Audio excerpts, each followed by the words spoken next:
Saudara, perang Iran-Israel belum menunjukkan tanda-tanda mereda. Kedua belah pihak saling melancarkan serangan.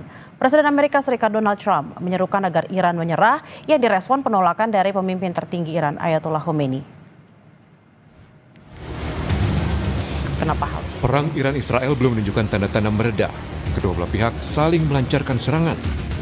Iran kembali meluncurkan serangan ke Israel dan menghancurkan sejumlah akses strategis hingga fasilitas penting Rabu waktu setempat. Korps Garda Revolusioner Iran baru-baru ini merilis gambar yang memperlihatkan peluncuran rudal ke wilayah Israel. Gambar ini dirilis sesaat setelah Teheran mengumumkan gelombang serangan ke-11 terhadap Israel.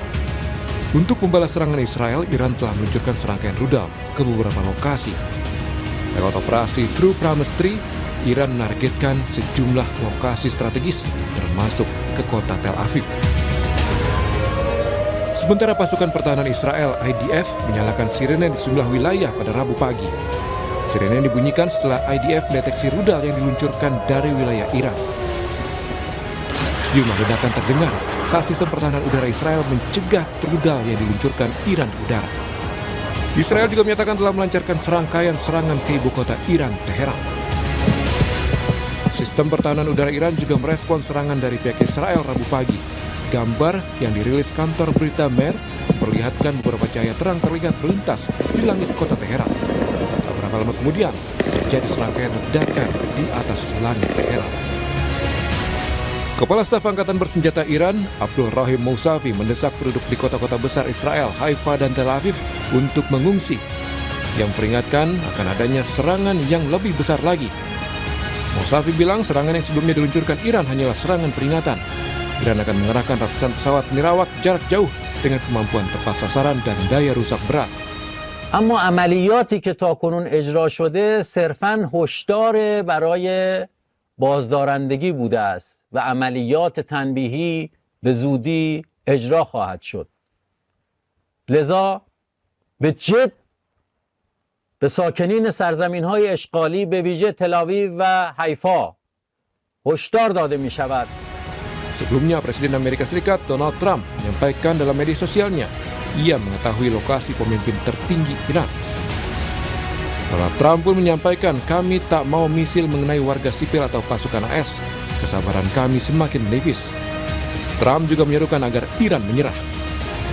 Merespon pernyataan Washington, pemimpin tertinggi Iran, Ayatollah Ali Khamenei, menolak peringatan untuk menyerah tanpa syarat dalam menghadapi serangan Israel. Khamenei menegaskan perdamaian atau perang tidak bisa dipaksakan kepada Iran. Khamenei bahkan memperingatkan keterlibatan Amerika dapat menyebabkan kerusakan yang lebih fatal dan merugikan Amerika Serikat sendiri. اینی که به ملت ایران بگن بیایید تسلیم بشید حرف عاقلانه ای نیست. افراد با خرد که میشناسن ایران رو، میشناسن ملت ایران رو، میشناسن تاریخ ایران رو، هرگز چنین حرفی رو بر زبان جاری نمیکنن.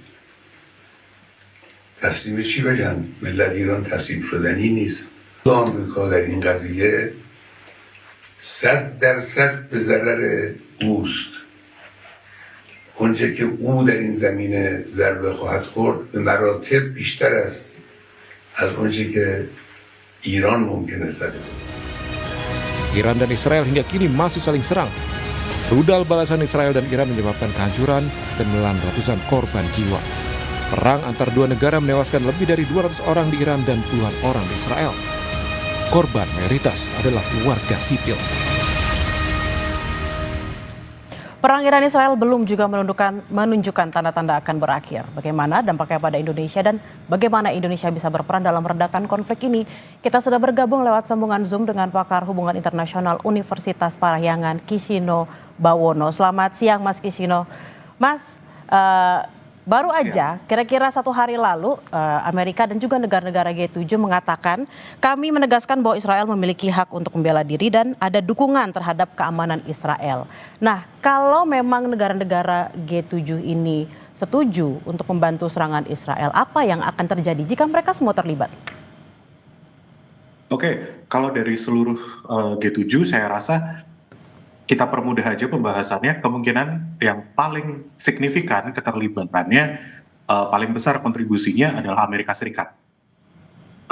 Kebutuhan Israel dalam rangka menetralisir fasilitas nuklir dari Iran itu ada satu teknologi bom namanya bunker buster, itu sementara cuma dimiliki oleh Amerika Serikat. Sehingga dari sekian banyak negara G7, siapa yang paling diinginkan oleh Israel untuk masuk ke dalam perang ini? Amerika Serikat. Karena apa? Teknologi bunker buster ini itu belum dimiliki negara manapun, even Israel, yang punya cuma Amerika Serikat. Karena fasilitas nuklir Iran, salah satunya di kota Fordo, itu dibangun di dalam sebuah gunung, dia ada kayak di bawah puluhan atau bahkan ratusan meter di bawah tanah, sehingga teknologi bomnya harus sangat advance untuk bisa menetralisir fasilitas nuklir ini. Dan tentunya kalau kemudian negara-negara Barat ini join dalam pertempuran ini, dalam perang ini, eskalasinya kemungkinan besar akan meningkat. Iran pun akan semakin desperate untuk menunjukkan bahwa mereka masih berani melawan, masih bisa melawan. Gitu. Mas Kisino, kalau memang belum ada tanda-tanda bakal mereda, arahnya bakal kemana? Apakah memang dalam waktu dekat bisa meredakah? Karena kalau kita lihat dari pernyataan-pernyataan Iran selama ini, mereka juga agak tersinggung gitu ya dengan adanya serangan yang diberikan oleh Israel, dan juga ternyata Israel didukung oleh negara yang lebih besar seperti Amerika Serikat. Meluasnya akan seperti apa? Dampaknya seperti apa? Terutama nih untuk kita sebagai Indonesia. Oke, kalau meluas siapa yang paling mungkin ikut seperti yang saya bilang tadi adalah Amerika Serikat gitu ya. Presiden Donald Trump sudah kayak mengindikasikan Amerika akan join. Cuma hambatannya di level domestiknya menurut survei dari The Economist dan YouGov, publik Amerika Serikat masih di bawah 30% yang setuju untuk Amerika ikut dalam perang. Dan ini berarti Presiden Trump masih harus meyakinkan publik bahwa ada urgensi, ada justifikasi untuk ikut ini. Di sisi lain, partai politik di Amerika Serikat juga ada secara bipartisan masih menjadi yang menyuarakan untuk tidak ikut dalam perang ini. Jadi Amerika paling mungkin, tapi masih ada hambatannya. Lalu efek eskalasinya akan seperti apa? Iran sendiri sudah bilang bahwa kalau Amerika ikut perang, maka Iran akan menyerang beberapa aset Amerika Serikat yang ada di kawasan. Aset Amerika yang ada di kawasan itu kemudian apa? Berarti pangkalan militer Amerika Serikat yang ada, contohnya di beberapa negara Teluk. Lalu kemudian aset-aset ekonomi Amerika Serikat seperti perusahaan dan shipping yang ada di wilayah terutama Teluk Hormuz, yang itu ada di selatan Iran, yang itu juga jalur perdagangan penting, di mana Teluk Hormuz ini menjadi paling tidak mendekati sepertiga dari minyak mentah dunia itu suplainya harus melewati Hormuz. Dan kalaupun ada eskalasi, Iran kemudian mereka membalas ke beberapa aset Amerika Serikat di kawasan, termasuk mungkin di Hormuz, dia akan ada gangguan suplai minyak. Dan kalau gangguan suplai minyak ini terjadi, cepat atau lambat pasti akan mempengaruhi Indonesia, karena minyak itu komoditas yang penting. Dia pasti kalau ada gangguan, dia mengganggu komoditas lainnya, dia akan mengganggu perdagangan internasional, dia akan mengganggu ekonomi global. Dan itu pun bisa juga ada skenario panjangan tangan dari Iran, yaitu di Yaman, kelompok Houthi bisa saja juga ikut mengganggu perdagangan internasional di Laut Merah, yang itu juga jadi jalur perdagangan penting. Gitu. Nah, kalau itu memang kaitannya dengan perdagangan dan juga Indonesia. Kalau misalnya kita membahas soal kaitannya dengan membela diri nih, karena kan Israel katanya didukung sama G7 dan terutama Amerika Serikat. Kalau saja seandainya Iran ternyata didukung oleh negara-negara lain, let's say mungkin Rusia, mungkin Cina, atau mungkin Korea Utara, apa dampaknya, Mas? Kalau melihat dari tiga negara tadi, misal Rusia, Cina, dan North Korea, gitu ya, saya rasa mereka masih belum terlalu siap untuk join ke dalam pertempuran ini. Rusia masih sibuk dengan urusan mereka di Ukraina, mereka masih sibuk perang di Ukraina. Sekarang to an extent masih stalemate, belum ada hasil yang benar-benar decisive, apakah Rusia akan menang atau enggak dalam waktu dekat atau enggak. Itu kan sementara mereka masih sibuk di sana. Cina di satu sisi mereka masih memainkan politik yang menunjukkan bahwa mereka pro dengan perdamaian.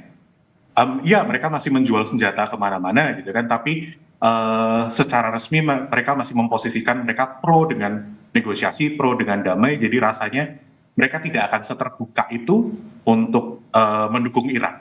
Lalu Korea Utara juga rasanya masih akan sibuk untuk membantu Rusia di Ukraina. Beberapa bulan yang lalu karena ada pemberitaan bahwa pasukan dari Korea Utara itu dipakai oleh Rusia di wilayah timur dari Ukraina. Dan kalaupun kemudian mereka akan membantu Iran, rasanya masih terlalu jauh. Masih ada Untuk diperkirakan hal yang harus dihitung-hitung istilahnya gitu ya Mas, karena Iya. memang tadi ada Ukraina juga di sana dan juga mungkin Yes. kalau misalnya pengaruhnya ke permasalahan ekonomi mungkin aja kalau ada negara-negara lain bisa membantu Iran.